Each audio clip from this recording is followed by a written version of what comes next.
Ayushman card को नहीं आपण माने चिंतार पड़ जाइछन्ति कि आमे आपण मानकु एभली एक सहज उपाय कहबू जा माध्यम रे आपण माने आयुष्मान कार्ड डाउनलोड करि परिबे। तेबे आपण माने घरे बसी किभली भाबरे आयुष्मान कार्ड डाउनलोड करिवे आसंतु से संपर्क जानिबा।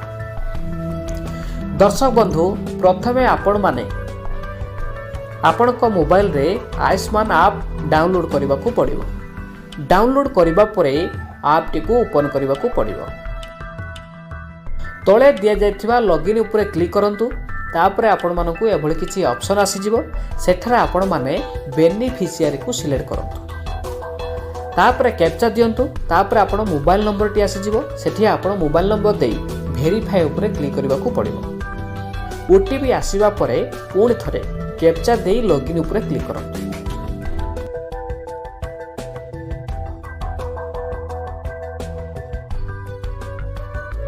तापरे आपण मानकु सर्च फॉर बेनिफिशियरी आसी जिवो। सेठारे आपण माने स्कीम आसीबा परे सेठी आपण PMJAY सिलेक्ट करबा को पड़िबो। तापरे आपण को आसीबो स्टेट। सेठारे आपण को उड़ीसा सिलेक्ट करबा को पड़िबो। तापरे रहिला सब स्कीम। सेठारे आपण माने मध्य PMJAY को सिलेक्ट करंतु। तापरे रहिबो सर्च बाय। एठी आपण को तीनोटी ऑप्शन देखाइबो। प्रथमे आधार कार्ड, फैमिली आईडी एवं PMJAY आईडी रहिबो। सेठी आपण कोन करिवे ना जदि आपणकर फैमिली आईडी किंबा PMJAY आईडी अछि ताहाले आपण तार भितरु गुटिए सिलेक्ट करबा को पड़िबो। जदि नाही सेठारे आपण को आधार कार्ड टी को सिलेक्ट करबा को पड़िबो। तापर रहिछि जिला। सेठारे आपणकर जिला को सिलेक्ट करबा को पड़िबो। जदि आपण माने सर्च बाय रे आधार सिलेक्ट करिथिबे ताहाले एठी आपणको आधार नंबर देबा को पड़िबो। तापर कैप्चा दे सर्च उपरे क्लिक कले आपणकर आयुष्मान कार्ड टी आसी जिवो।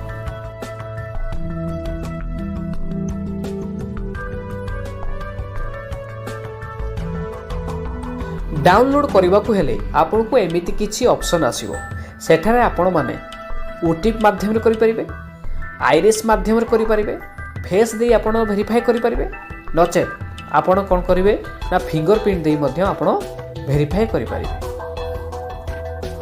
तो आपण जदि ओटीपी बाछुंती आपण को दुईटी ओटीपी आसीबो। ओटीपी देबा परे आपणकर आयुष्मान कार्ड टी डाउनलोड हो जिवो।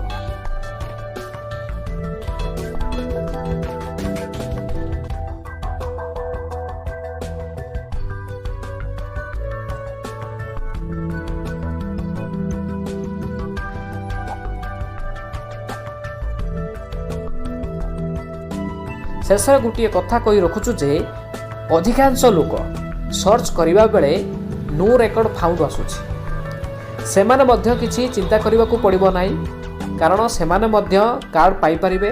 सेमानक कार्ड आशा कर्मी को पाखर रहिछि। तापर सेमाने जनसेवा केंद्र को जिवे। सेठारे आपण माने EKYC करिबा परे आपण को मध्य कार्ड मिलि परिबो।